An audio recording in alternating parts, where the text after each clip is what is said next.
All right, thank you for coming out this afternoon. This is Mohammed. He's from Oxford Learning Centers, and he's going to speak on learning habits and homework skills. So he's got some information to share with you, but I'll let him take it away. But he should have a pretty good presentation, and he's got a little bit of a plug for you being here today. So take it away, Mohammed. All right, thank you very much. All right, thank you for coming. My name is Mohammed. We are located at Fisher Hallman and Bleams Road. It's a new location that opened up. We had our grand opening in December. We had a great turnout. The mayor was there, as well as the councillors, so it was really good. That's right, Kelly Galloway. All right, I wanted to first off start by saying thank you. So thank you to Ms. Brown, as well as Mr. Lazard, for having me here. Thank you to the Parent Council Committee for giving me an opportunity. And special thanks to parents. As parents, we don't get thanked enough. And it's important to have that thanks. Thanks to my parents, thanks to all the parents that have attended. So we're going to learn, and we're going to have fun while learning as well. And we're going to raise some funds for the national playground that's going in the back of the school here. Plus, every question that you get right, you'll get a $15 TIM card. And we'll also contribute $35 per question towards the national playground as well. So Mr. Lazar, I'm going to actually ask you for help. Okay. If you can just keep track of the questions that get right, how many of them there are, yep. And then we'll tally it up at the end. All right? So we're going to start with the first question. So guess the song. I hear babies crying, I watch them grow, they'll learn much more than I'll never know. Anybody? No? All right, it's What a Wonderful World by Louis Armstrong. We're going to talk about a little bit about evolution, just from a high note. So it is timeless, never ending, from agriculture, mechanics, infrastructure, and most importantly, knowledge. We continue to grow and evolve. Knowledge and other aspects of life are not static. So you will never know everything, yet you can never know enough. Reality is our kids will grow up knowing much more than us.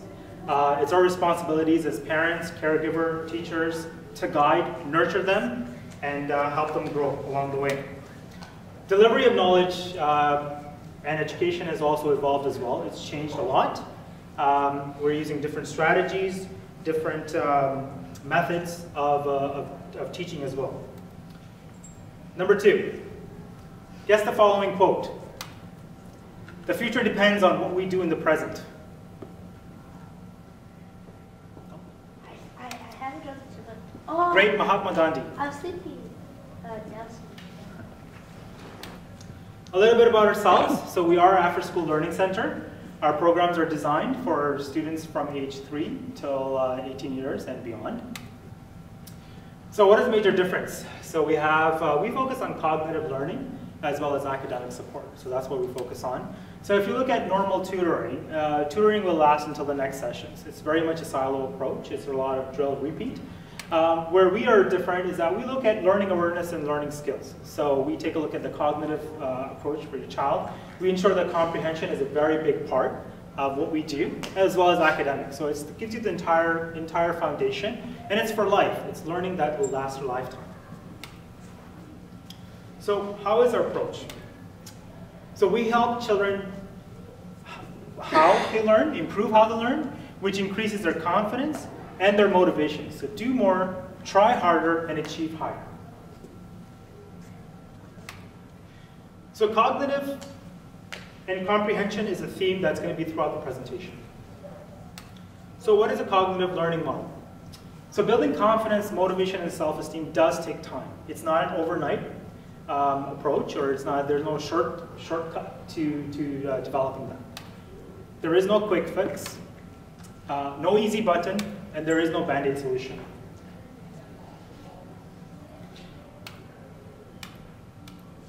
So building your child's foundation so it can last a lifetime. So a lot of times when I meet with parents, I tell them that the foundation of your child is like building a house.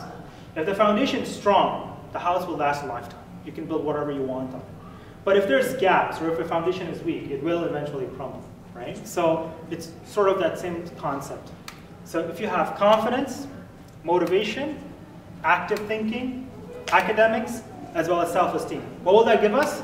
That'll give us a beautiful house, and it will sustain itself. But if you have poor foundations, which can lead to academic and cognitive difficulties. So, in the foundation, there's weak cognitive skills. There's low academic grades. Poor learning habits. What is that going to give us? That's not going to give us a great foundation to last a long time. Okay?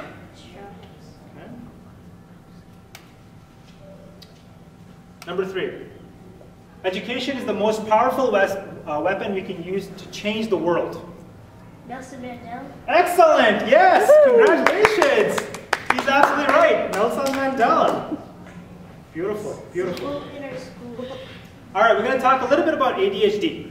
So what is the actual definition? Attention Deficit Hyperactive Disorder. There's a lot going on in there. So, attention, hyperactive, or acting impulsively.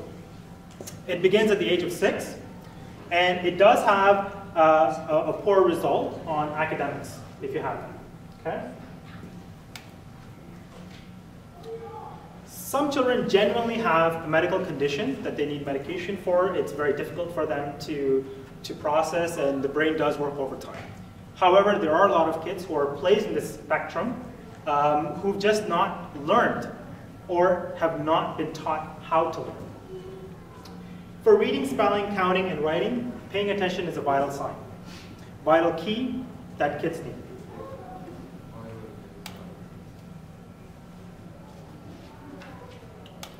So our programs are designed in a way we can help the kids.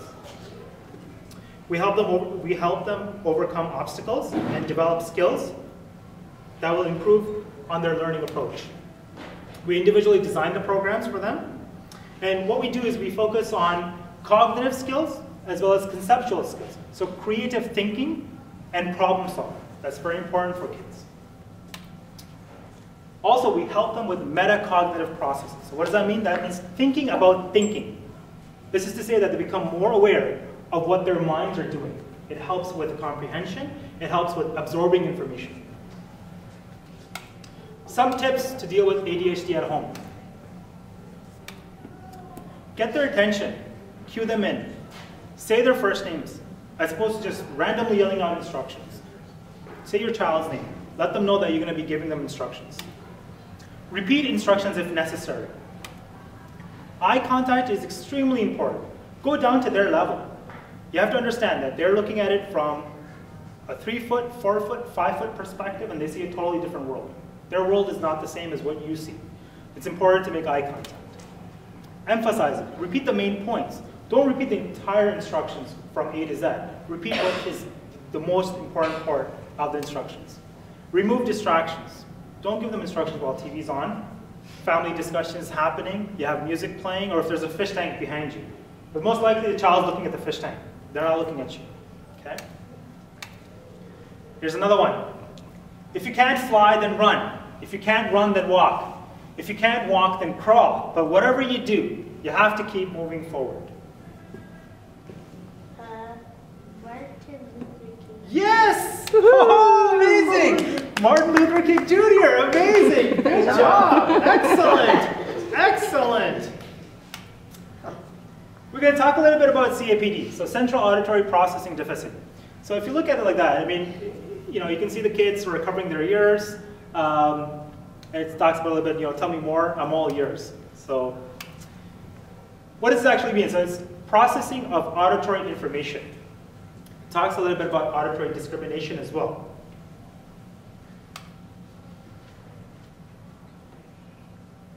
So what are some of the characteristics of children with the CAPD? They have trouble paying attention, remembering information presented to them verbally. They may cope better if you would give them visual context. They have problems carrying out multi-steps instructions, especially when they're giving orally. They may need to break it down, so give one instruction at a time.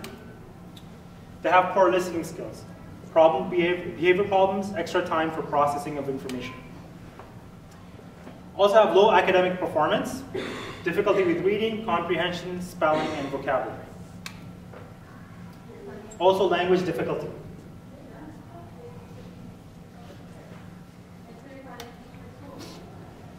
Some tips for home to deal with CAPD. Extremely important to always be supportive. Patience is a virtue, and it's a key, especially when dealing with kids. As parents, we have a lot going on. We have payments, bill payments, mortgage, etc., etc. But for kids, you have to understand their world is totally different. And if we don't show them patience, who is? So as parents, it's extremely important to always show patience to your kids. Remember that your child is not intentionally ignoring you, okay? Repeat instructions. Use different words if necessary, and also use visual cue cards if necessary to help simplify the instructions that you're giving them. Also, again, keep background noises to a minimum when speaking to them. Understand that when you're talking to them, and if there's a discussion going on in the background, or if there's TV playing, music playing, they're not listening to you. They're tuning you out and they're listening to that noise in the background. And that's where sometimes a lot of frustration comes in, that the child is walking and passing and you give them instructions, but they're not listening to you. They're listening to something else. Encourage discussions about what was not understood. So it's important to keep in mind it's not about right or wrong, it's about what part of the instruction that you gave them they did not understand. There we go, another one. Thinking. The hardest work there is, which is probably the reason so few engage in it. Okay? I'm gonna guess Dr. Seuss. Nope. Anybody else? Nope. Henry Ford. Okay. That's going to lead us to the next topic, study skills. All right, everybody loves study skills, right? All right. Yay! Studies. So what is study skills? It's understanding what you're studying and not just memorizing. Going back to the comprehension portion, the cognitive portion that I talked about earlier, it's extremely important to know that you have to understand what you're studying and not just memorizing. That's a short-term game. It's critical for success in school, either it be elementary, high school, college, or university. Again, memorizing might help you on a test, but it usually does not last, okay? If a student is just memorizing information and you ask them questions about it, 5 out of 5, they might get it right or they might get it wrong. But if a student understands what they're studying, there's a higher probability that they will be able to recall it. A student who has studied properly will remember because they understand the material. That's the biggest difference as opposed to just remembering it and understanding it. Studying actually begins in the classroom. Students should always be thinking actively in the class, writing notes, highlighting these words, and asking themselves, is this something that's going to be on a test? Will it come up? So just be aware.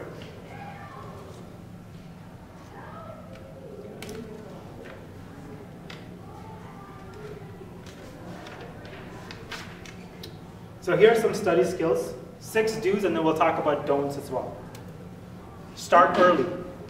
If a test has been assigned to you, start studying it that night. Why wait till the last minute? Create study notes.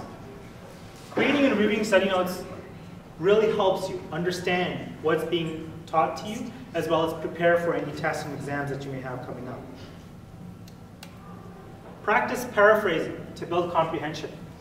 So this is a very important part because it really helps and gets a child to really understand what they're studying for. So if they do pretend play or if they do role play and they are repeating what they're studying to a friend or to themselves, it really will get them to realize that, or do they understand what they're reading or what they're studying for, or they're just verbatim saying it. So cover, recite, and check.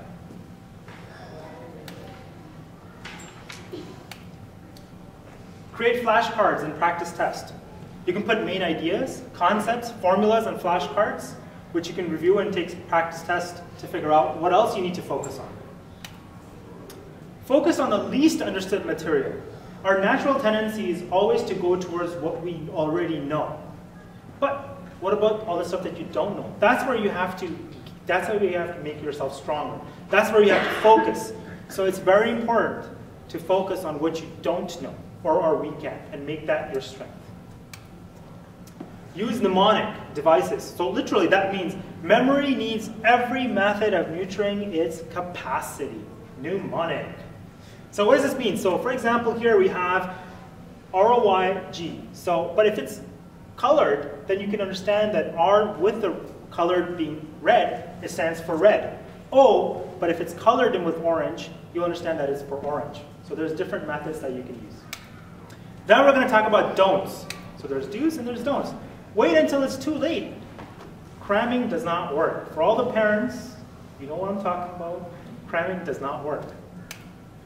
Stay up all night to cram. Our bodies need rest. Our minds need rest. You cannot go all night trying to cram stuff. Keep yourself up. Your body has not had time to heal, re-energize itself, repair itself, and then go into a test. It just doesn't work. Okay? It will end up with poor results. It's always best to rest, heal, let your body heal, let your mind rest, and then continue forward. Study when tired or distracted. So what I explain to parents is that a child is like a battery. Okay? They get up in the morning, they're full, energy is full, they're bouncing off the walls, it's amazing. They go to school, they come back, maybe it's half empty. Then they have some playtime, they go out with their friends, they play on their computers, they have social time, you have supper, okay? It's drained a little bit more. If you wait till last minute, then it's not going to be very productive for you from a studying perspective.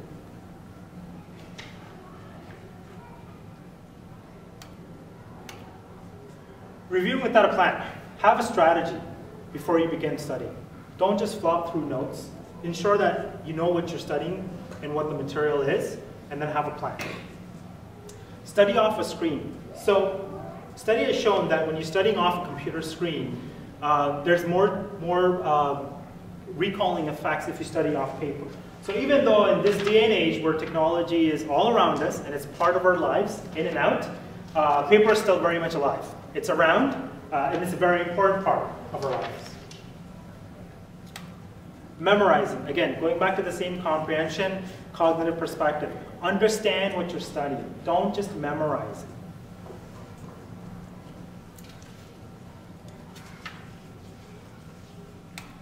All right, another one. It always seems impossible until it's done.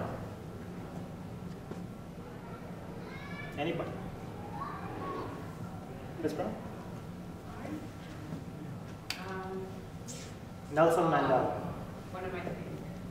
So this actually leads us to the next favorite topic of mine, homework. Everybody loves homework. Come on, put up your hands if you love homework. Yes? Yes? All right, there we go, Ms. Brown. All right. Homework. There you go. So on average, students should be spending about 10 minutes homework per grade level. So in 6th grade, they should have at least about 60 minutes of homework. Okay? 72% of parents say that homework causes stress. From a parent's perspective, it's very important to be supportive because your kids will feed off of it, right? If you have a positive outlook on homework and you're there to help your child, then they will feel encouraged. They'll feel that it really will motivate them.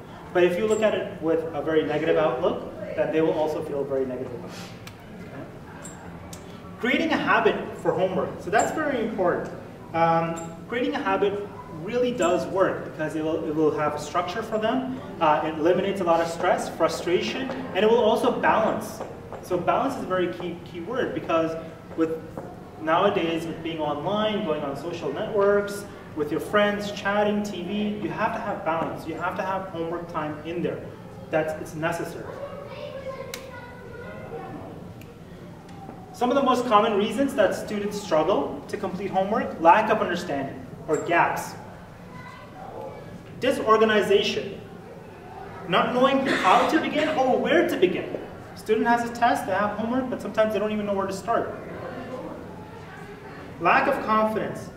Poor motivation. So again, it goes back to the point of parents. We have to take ownership. We also have to get involved. We have to encourage our kids that homework is not a chore, but it's something that is an active part of their lives. It's a routine. Time has to be allocated for them.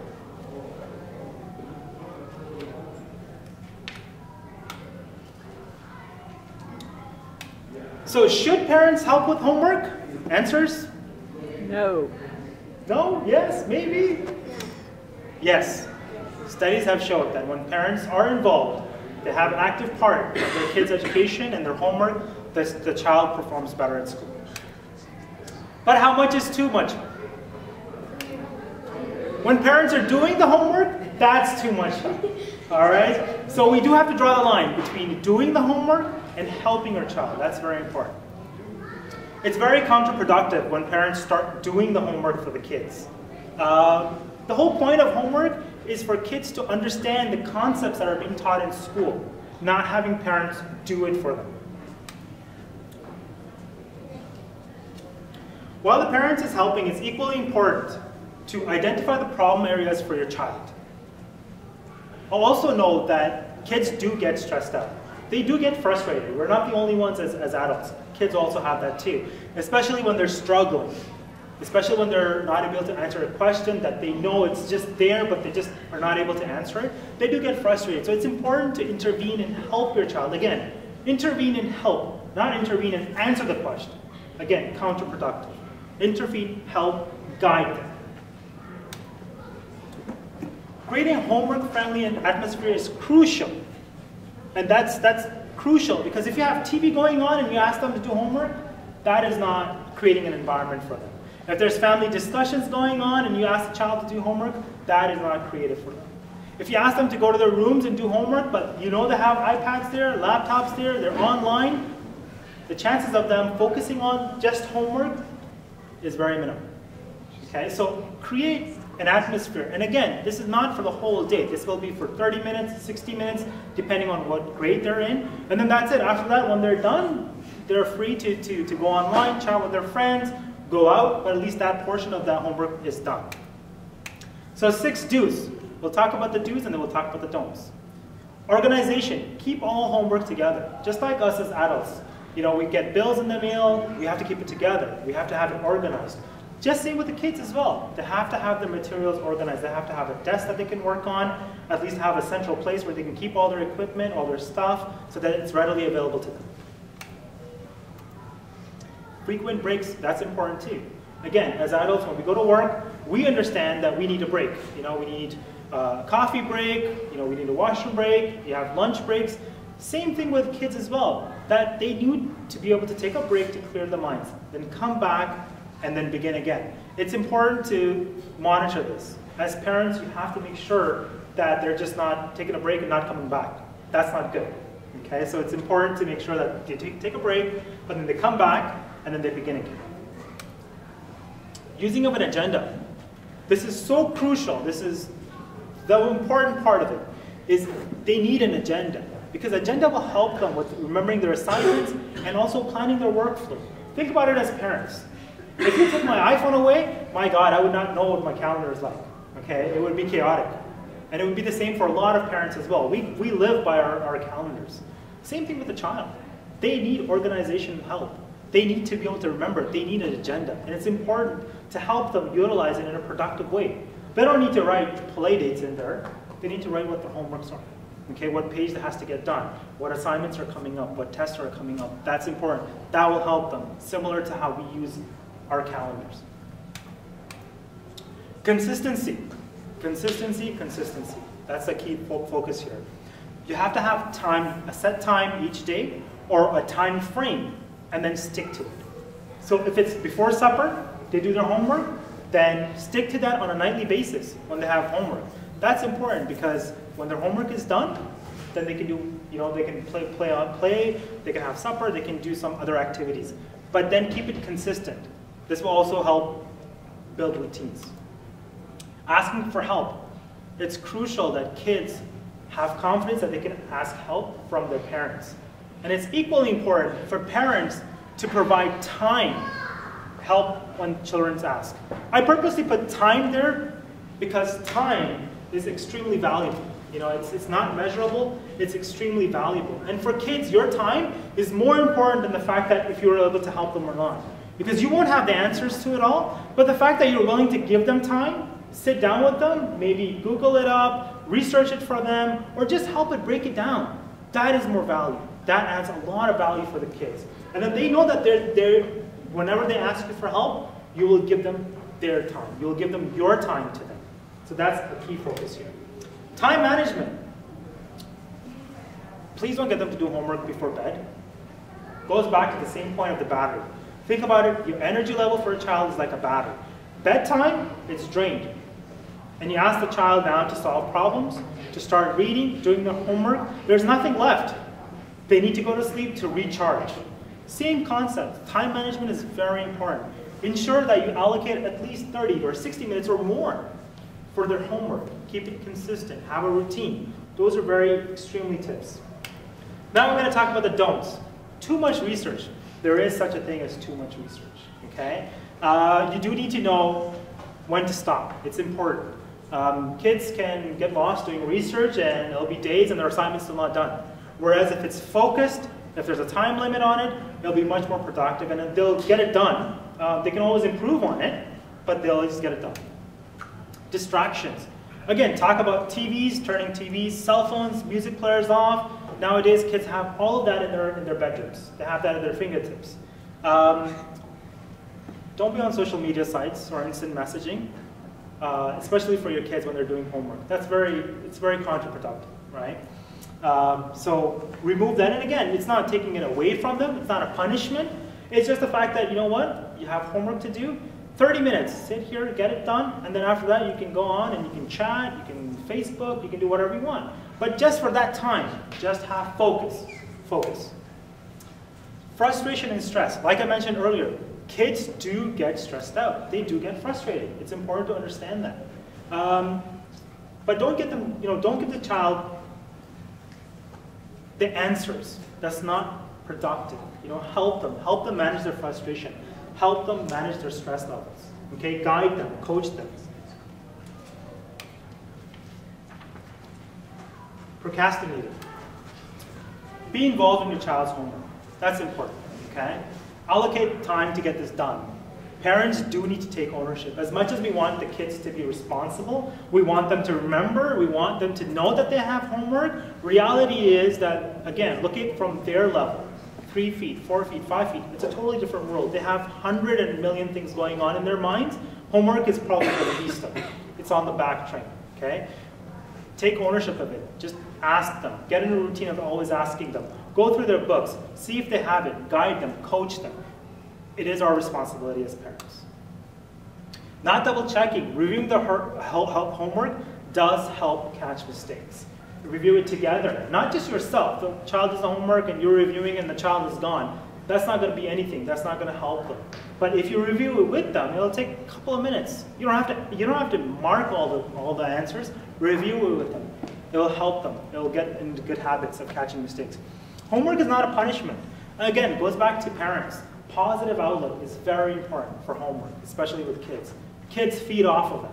If you have a smile on your face and you leave your frustrations behind for that 30 minutes, you just are one-on-one with your kids, world of a difference. World of a difference. All right, here's another one. The beautiful thing about learning is that no one can take it away from you. Albert Einstein? No. Anybody else? I was going to say Benjamin Franklin. Close, close. Yep. Isaac Newton? Isaac Newton? No. B.B. King. I don't know who that is. It's a musician. Gives away our ages, but that's okay. What? All right, technology. So, all parents, most parents remember that, the large discs. Then we went down to floppy disks, memory sticks, and the SD memories. Now it's getting smaller and smaller and more capacity. So, again, technology is evolving. Remember the cell phones? Who used to have the briefcase? Come on. Cell phone briefcase, anybody? There we go, there we go. And now it's all the way on the little handheld. You do all your businesses on your handheld devices. So technology has evolved a lot. Before you used to have these white computers. You probably remember that in the schools, the white computers with the white keyboards, clunk, clunk, clunk. Nowadays, it's the iPads, right? iPads, Mac computers, it's evolving. So here's some technology fun facts for you. Kids ages 8 to 18 spend about 7.5 hours a day online. Imagine that, half their day. This is broken up. Obviously it's not at one time, but it's broken up. At school time, at breaks, at lunches, at home, in their bedrooms. If they have their own iPhones, if they have their own tablets, if they have their own laptops, this is what they're doing. 7.5 hours on average. 6 minutes is the average time student will study before taking a social media break. That's why it's important to remove the distractions. And it's only for that set amount of time. After that, they can go back and doing, online and etc., chatting with their friends. Just for that period of time, remove those distractions. 6 minutes. 6 minutes is the average time. 55% of teens report using computers before going to bed. So what does this mean? That means poor sleep patterns. Okay? It causes students to be overly sleepy during class and inability to focus while they're in class. Right? So it has a very negative effect when they're using their tablets, using their phones just before going to sleep, because then it doesn't help them go to sleep, and then they're awake. Students check social media pages while completing homework and studying. Common trend that we're seeing. They're studying, oh, I want to just quickly chat with my buddy, yeah, I'm studying. They want to send a quick instant message, they want to tweet something, they want to tweet something, whatever it is, but it's just constant, they're multitasking. 58% of students from 7th to 12th grade are multitasking while doing homework. At least one type of social media outlet. Okay? So that's a very high number. In our days, homework was homework. That's it. You didn't have distractions. You were lucky enough to have a Walkman. You guys don't know what that is. A Walkman. If it had AM, FM radio on it, great. If you had a cassette player, woohoo! All right, so a lot has changed for sure. A lot has changed. Safety, safety, safety. I cannot stress this factor enough. Safety is #1 priority for parents. As a parent, I know myself. Safety is so key, especially nowadays that kids have computers, they have access to internet, they're able to go onto sites. It's very important to only allow them to go on approved web pages, educational websites, government websites. Those are safe websites. But going on to social media, any kind of social media, you don't know what you're going to run into. You don't know what you're going to see. So please make sure that safety is #1 priority. Filter the materials. Rules are in place to protect us. In life, we have a lot of rules, and they're in there to protect us. There is no exception for going online as well. Parents, please make sure that you follow the rules and you teach your kids these rules. Never give out your name, address, or personal information to anyone online. Stick to mom and dad approved sites or videos. Ask mom and dad permission before signing up. Nowadays it's so easy. You're looking at something on YouTube, something comes up, they want you to sign up, the child will just put in their information, next thing you know, somebody knows where your child lives. It's as simple as that. It's easy as that. So please make sure that you follow the rules. Family time is extremely important, especially now more than ever. Okay, with technology being right in our faces every day from morning till night, you do need family time. So we, parents included, need to unplug and spend family time together. Like I said, it's more important now than ever before because technology is not going away. Okay, it's just going to get more and more intertwined with our lives. So make sure that you do spend some family time and set guidelines, even for yourself as parents. Take responsibility. If you're emailing and then you're asking your child to stop texting or talking to their friends, that's not a prime example. But if you can put your device down and say, you know what, let's spend time together as a family. Just talk about what happened during the day. Don't do that while you're having supper. Watch TV, but spend time as a family. Those are very important things to do in regards to developing strong relationships with your kids, establishing bonds with them, and also making it a routine. Spend family time. Very important. All right, the last one, and that's it, I don't have any more after this. So education is not the learning of facts, but the training of the mind to think. Albert Einstein? Oh, look at that, #3, wow! Woo! Awesome, thank you very much for listening to me, I really appreciate it. Any questions? All right.